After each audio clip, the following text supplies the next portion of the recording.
വാതിൽക്ക് മുട്ടിയിട്ട് വാതിൽ തുറക്കാൻ വേണ്ടി നിൽക്കുമ്പോ വാതിൽ തുറക്കണ കേൾക്കുന്നത് ഉമർ തങ്ങളെ ചീത്ത പറയണ വാക്കാ. അദ്ദേഹം പിന്നെ അവിടെ നിന്ന് ഇറങ്ങി പോകുന്നു. വാതിൽ ഉമർ തങ്ങൾ തുടങ്ങുമ്പോ ഇയാള് പുറത്തിറങ്ങി പോവുക. അല്ലല്ല, എന്തിപ്പോ പോണത്? ഞാൻ ചോദിക്കാം, പിടിച്ചിലും വലുത് എന്ന് പറഞ്ഞ പോലെ ഞാനൊരു കുഴപ്പമുണ്ടായിട്ട് വന്നത്, അതിന് വലിയ കുഴപ്പങ്ങളെ പുറക്കുണ്ടാവുമ്പോ നിങ്ങൾക്ക് ഇരിക്കുക, എന്താ കുഴപ്പമെന്ന് ചോദിച്ചു. അല്ല, എന്റെ പെണ്ണുങ്ങളെ നാവ് വല്ലാണ്ട് കൂടുതലാണ്. നിങ്ങളുടെ പെണ്ണുങ്ങൾ നോക്കുമ്പോ എന്റെ പെണ്ണ് ഇതിനേക്കാളൊക്കെ താഴെയാണ്. അത്ര ഇരിക്കേ. ഒന്നുമല്ല, ഇവര് നമ്മുടെ കുഞ്ഞുങ്ങളുടെ ഉമ്മമാരല്ലേ. ഇവരെ നമുക്ക് ഭക്ഷണം ഉണ്ടാക്കി തരുന്നില്ലേ? ഇവര് നമ്മുടെ വസ്ത്രം അലക്കി തരുന്നില്ലേ? പിന്നെ നാവ് കുറച്ചു കൊടുക്കുക, അത് നമുക്ക് സഹിക്കാം. ഇതൊക്കെ പറയുന്നത് ഉമർ റളിയല്ലാഹു അൻഹുവിന്റെ രണ്ടാം ഘട്ടമാണ്. സുബ്ഹാനല്ലാഹ്. ഞാൻ പറയാറുണ്ട്, പെണ്ണുങ്ങൾ നിങ്ങളങ്ങനെ ഭർത്താക്കന്മാരോട് നാവിടുക ചെയ്യലണ്ട. എന്തല്ല, ഭർത്താക്കന്മാർ ഉമർ തങ്ങളാവൂല. ഉമർ റളിയല്ലാഹുവിന്റെ സ്വഭാവമൊക്കെ ഉണ്ടാണ് ഭർത്താക്കന്മാരോട് ചെയ്തിട്ട് കാര്യമുള്ളൂ കേട്ടോ. വെറുതെ കുടുംബം കലക്കാൻ വേണ്ടി വേദം അറിഞ്ഞെന്ന് പറയല്ലേ. നിങ്ങൾ അങ്ങനെയൊന്നും പറയാൻ നിൽക്കണ്ടെങ്കിൽ നല്ല പെണ്ണുങ്ങളായിട്ട് തന്നെ ജീവിക്കുക. നല്ല അച്ചടക്കമുള്ള, ഒതുക്കുള്ള, ശബ്ദം ഉയർത്തി സംസാരിക്കാത്ത, സ്നേഹമുള്ള പെണ്ണുങ്ങളായിട്ട് ജീവിക്കുക. അള്ളാഹു അനുഗ്രഹിക്കട്ടെ. ഉമർ തങ്ങളുടെ ലേറ്റർ ജീവിതം അങ്ങനെയാണ്. രണ്ടാം ഘട്ട ജീവിതം അങ്ങനെ ഭയങ്കര മൈൽഡാണ്, സോഫ്റ്റ് ആയിട്ടുണ്ട്. യാ അല്ലാഹ്, മഹാനായ ഉമർ തങ്ങൾ ചപ്പാത്തി ഉണ്ടാക്കാൻ തുടങ്ങി. ഭക്ഷണം ഉണ്ടാക്കി തീരുമ്പോഴേക്ക് ഈ കുട്ടികൾക്ക് കൊടുക്കും, പിന്നെ വാപ്പയോട് തിന്നാൻ പറയും, കുട്ടികൾക്ക് കൊടുക്കും, വാപ്പക്ക് കൊടുക്കും. ഇങ്ങനെ പാതിരാത്രി ചുട്ടെടുക്കുക, ചപ്പാത്തി ഉണ്ടാക്കണം. ഇവർക്കറിയില്ല ഇവരെ കാണാനായി ഇവർ പുറപ്പെട്ടത്, ഈ ഉമർ തങ്ങളെ കാണാനായി ഇവർ ഒരുപാട് രാജ്യത്തിന്റെ അങ്ങേയറ്റെന്ന് പുറപ്പെട്ടത്. പക്ഷെ ഈ ഖലീഫയാണ് തങ്ങൾക്ക് ഈ സേവനം ചെയ്യുന്നത് എന്ന് അവർക്കറിയൂല. എപ്പോഴറിഞ്ഞെന്നറിയോ? ഈ പെണ്ണ് പ്രസവിച്ചത് ഒരാൺകുഞ്ഞാണ്. അപ്പോ ഉമ്മു കുൽസൂം റളിയല്ലാഹു അൻഹ, ഉമർ തങ്ങളുടെ ഭാര്യ, വീട്ടിന്റെ ഉള്ളിൽ നിന്ന് വിളിച്ചു പറഞ്ഞു, ബശ്ശിർ യാ അമീറുൽ മുഅ്മിനീൻ അഖാക ബിൽ വലദ്. അമീറുൽ മുഅ്മിനീൻ, നിങ്ങളുടെ കൂട്ടുകാരന് ഒരു ആൺകുട്ടി പിറന്നു എന്ന സന്തോഷ വാർത്ത അറിയിച്ചു കൊടുത്തേക്കണം. അമീറുൽ മുഅ്മിനീൻ എന്ന് ഒരാളെ മാത്രമേ ആ ലോകത്ത് വിളിക്കപ്പെടൂ. യാ അല്ലാഹ്, ഇത് അമീറുൽ മുഅ്മിനീനോ? ഇതാണോ അമീറുൽ മുഅ്മിനീൻ? അയാളോട് എഴുന്നേറ്റുന്നു. പിടിച്ചിരുത്തി. യാ ഉമർ ഇബ്നുൽ ഖത്താബ്, ഞാൻ അറിഞ്ഞില്ലല്ലോ നിങ്ങളാണ് അമീറുൽ മുഅ്മിനീൻ.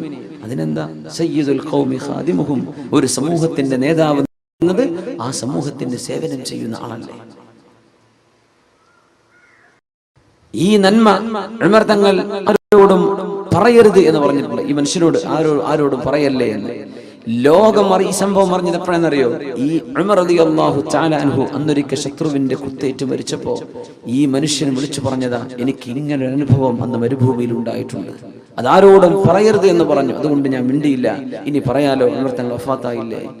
അങ്ങനെയാണ് ലോകം ഈ നന്മ അറിയുന്നത്. ചെയ്തത് അല്ലാഹുവിന് വേണ്ടിയാണ്, ആരും കാണാനല്ല, ആരും അറിയാനല്ല. അതുകൊണ്ടാണ് നമ്മളും പടച്ചവനും മാത്രം അറിയുന്ന ഒരു നന്മ എപ്പോഴെങ്കിലും നമ്മൾ ചെയ്തേ പറ്റൂ. നമ്മളും പടച്ചവനും മാത്രം. ഏതെങ്കിലും ഒരു പാവപ്പെട്ട ഒരു യതീമിനെ, വിധവയായ ഒരു സഹോദരിക്ക്, കണ്ണു കാണാത്തൊരു ഉമ്മാക്ക്, ഒരു വൃക്കരോഗിക്ക്, ഒരു ക്യാൻസർ രോഗിക്ക്, ഏതെങ്കിലും പ്രയാസപ്പെട്ട ഒരാൾക്ക് നമ്മളും അല്ലാഹുമല്ലാതെ മറ്റൊരാളും അറിയാത്ത രീതിയിൽ സഹായിക്കാൻ പറ്റണം. മറ്റു റിലീഫിനൊക്കെ സഹായിച്ചേക്കണം, അതിനൊക്കെ സഹായിച്ചേക്കണം. പക്ഷെ നമ്മളും പടച്ചവനും മാത്രം അറിയുന്ന ചില സ്വകാര്യതകൾ വേണം. ഇത് ഭയങ്കര പ്രശ്നമാണ്. ഇബ്ലീസ് ഇങ്ങനെ പറയല്ല, നാളെ അറിയണ്ടേ, എത്ര കാലം ഇപ്പൊ ചെയ്യാൻ തുടങ്ങിയിട്ട് ഒന്നറിയിക്കണ്ടേ, ഇതിങ്ങനെ വന്നുകൊണ്ടിരിക്കും. സുബ്ഹാനല്ലാഹ്. ഞാൻ പറയാം, നമ്മൾ കർണാടകയിലോ തമിഴ്നാട്ടിലോ ആന്ധ്രാപ്രദേശിലോ അല്ലെങ്കിൽ നമ്മുടെ കേരളത്തിന് ഒന്ന് കുറച്ചങ്ങോട്ട് പാലക്കാട് ജില്ലയിലോ അങ്ങനെ വളരെ പാവപ്പെട്ടവർ ജീവിക്കുന്ന പ്രദേശങ്ങളിൽ, കുറച്ച് പാണത്തൂർ അങ്ങോട്ടൊക്കെ പറ്റും. നമ്മളും പടച്ചവനും മാത്രം അറിഞ്ഞിട്ടൊരു ചെറിയ പള്ളിയിൽ എടുത്തു കൊടുക്കുക. നമ്മളും പടച്ചവനും മാത്രം അറിഞ്ഞാൽ മതി. വലിയ ഉദ്ഘാടന പരിപാടിയൊക്കെ ആകുമ്പോൾ ആരെങ്കിലും അറിയും. അതൊന്നും വേണ്ട, നിങ്ങളും പടച്ചവനും. ഞാൻ സ്റ്റേറ്റ് മാറിപ്പോയാൽ അറിയില്ലല്ലോ. എവിടെയെങ്കിലും ജീവിതത്തിൽ ചെയ്യണം. അള്ളാഹുവിന്റെ കയ്യിൽ പൈസ തന്നാൽ ഒരു പുരക്കായില്ലേ, നമ്മൾ ഉണ്ടാക്കുന്ന പുരക്കുള്ള മുറ്റത്തിന്റെ നമ്മുടെ ഫ്ലോറിങ്ങിന്റെ കാശ് മതിയാവും വലിയൊരു പള്ളി ഉണ്ടാക്കാൻ, അല്ലേ? നമുക്ക് ദുനിയാവിൽ പുരയില്ലേ, ആഖിറത്തിൽ പുര വേണ്ടേ? മൻ ബനാ ലില്ലാഹി മസ്ജിദൻ വലൗ കമഫ്ഹസി ഖതാ, ഒരു പ്രാവിന് ഇരിക്കാവുന്ന സ്ഥലേ ഉള്ളൂ, അത്രക്ക് ചെറിയ പള്ളി ഉണ്ടാക്കിയാലും ബനല്ലാഹു ലഹു ബിഹി ബൈതൻ ഫിൽ ജന്ന, നാളെ പരലോകത്ത് സ്വർഗ്ഗത്തിൽ അല്ലാഹു പുര പണിത് കൊടുക്കുമെന്ന് റസൂലുള്ളാഹി സ്വല്ലല്ലാഹു അലൈഹി വസല്ലം. ആകെ 5 ആൾക്ക് നിസ്കരിക്കാനേ പറ്റുള്ളൂ. ഈ സ്റ്റേജിന്റെ അത്ര പോലും വലിപ്പമില്ലാത്ത പള്ളിയാണ്, എന്നാലും സ്വർഗ്ഗത്തിൽ അല്ലാഹു പുര തരുന്നത്. അപ്പൊ നമുക്കൊരു വീടായി കഴിഞ്ഞോ, ഇനി ഞാൻ അള്ളാഹ്ക്ക് വേണ്ടി ഒരു വീട് എടുക്കും. അത് നാട്ടിലാവുമ്പോൾ മനുഷ്യന്മാരൊക്കെ അറിയാം. നാട്ടിലത്തെ പള്ളിക്കൊക്കെ സഹായിച്ചേക്കണം. പക്ഷെ നമ്മളും അള്ളാഹു മാത്രം ചോർന്നൊലിക്കുന്ന പള്ളികൾ തമിഴ്നാട്ടിലൊക്കെ എന്താ യു പിയിലും ബീഹാർക്കും ഒന്നും എത്തണ്ട, നമ്മുടെ പരിസര പ്രദേശങ്ങളിൽ തന്നെയല്ലേ. അപ്പൊ അവരെ സഹായിക്കുക. നമ്മളും പടച്ചോനും മാത്രം അറിയുന്ന രീതി. ഇതാണ് മുഖ്ലിസീൻ, അല്ലാഹുവിന്റെ നന്മ പടച്ചവന് മാത്രമായി ചെയ്യുന്ന ആളുകൾ.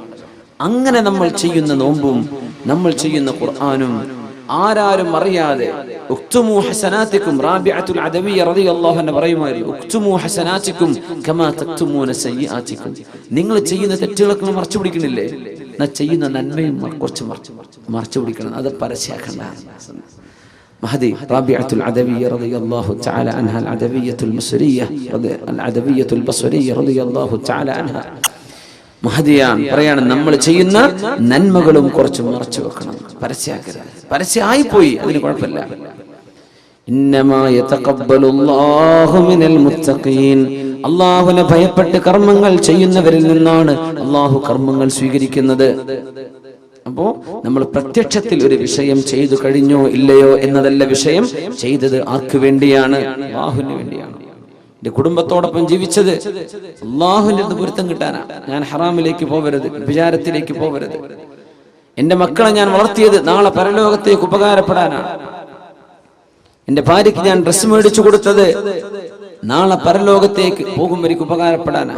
സഹോദരിമാർ, അള്ളാഹു ഇഷ്ടപ്പെടുന്ന വസ്ത്രം ധരിച്ച് ശരീരം മറച്ച് നടന്നത് എന്റെ ഭർത്താവ് നിർബന്ധിച്ചതുകൊണ്ടല്ല, നാട്ടുകാർ മൊത്തം അങ്ങനെ ആയതുകൊണ്ട് ഞാനും അങ്ങനെ ആയി. അല്ലല്ല, അള്ളാഹു വേണ്ടിയാണ്, അള്ളാഹുവിന് വേണ്ടിയാണ്.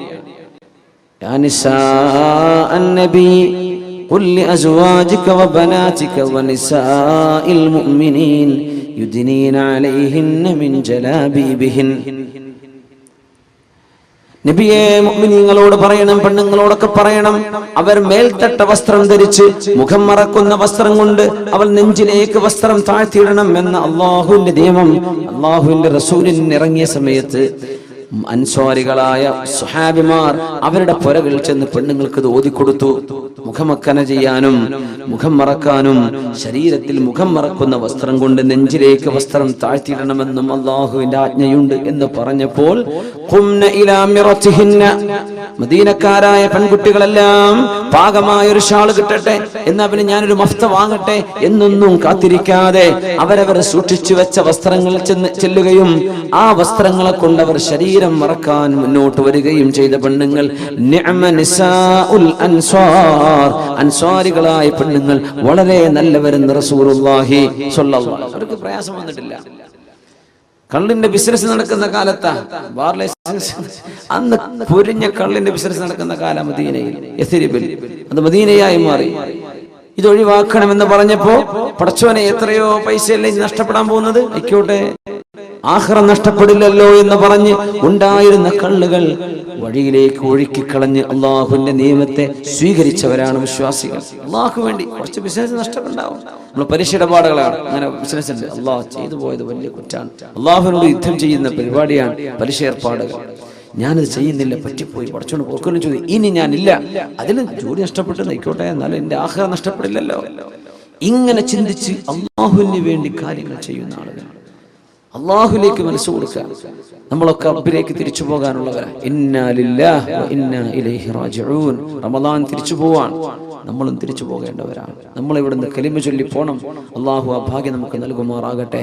ഈ മാസം യാത്ര ചോദിക്കുകയാണ്. ഇന്നാ ലില്ലാഹ്, നമ്മളൊക്കെ we all belong to Allah വ ഇന്നാ ഇലൈഹി റാജിഊൻ. നമ്മളൊക്കെ അള്ളാഹുലേക്ക് തിരിച്ചു പോകേണ്ടവരാണ്, തിരിച്ചു പോയിക്കൊണ്ടിരിക്കുകയാണ്. നമ്മുടെ ആയുസ്സിന്റെ എണ്ണം കുറഞ്ഞുകൊണ്ടിരിക്കുകയാണ്. ദുനിയാവിൽ അള്ളാഹുവിനോട് നന്മ ചോദിക്കും, ഇവിടെ അള്ളാഹു നമുക്ക് നന്മ തരണം, നാളെ പരലോകത്ത് നന്മ തരണം. കർമ്മങ്ങളൊക്കെ അള്ളാഹുവിന് വേണ്ടി ചെയ്യാം. ഏത് പണി ചെയ്യുകയാണെങ്കിലും വെറുതെ ചിരിക്കുന്നത് പോലും അതാണ്. ഒരാളുടെ മുഖത്ത് നോക്കി ചിരിക്കുന്നത് സ്വതക്കയാണ്. അത് പെണ്ണുങ്ങൾ അന്യാണുങ്ങളോട് ചിരിക്കുന്ന പറ്റിയല്ലേ, അത് ഹറാമാണ്, കുറ്റകരമാണ്. ചെറുപ്പക്കാരന്റെ പെണ്ണുങ്ങളോട് ചിരിക്കില്ല, ഹറാമാണ്, കുറ്റകരമാണ്.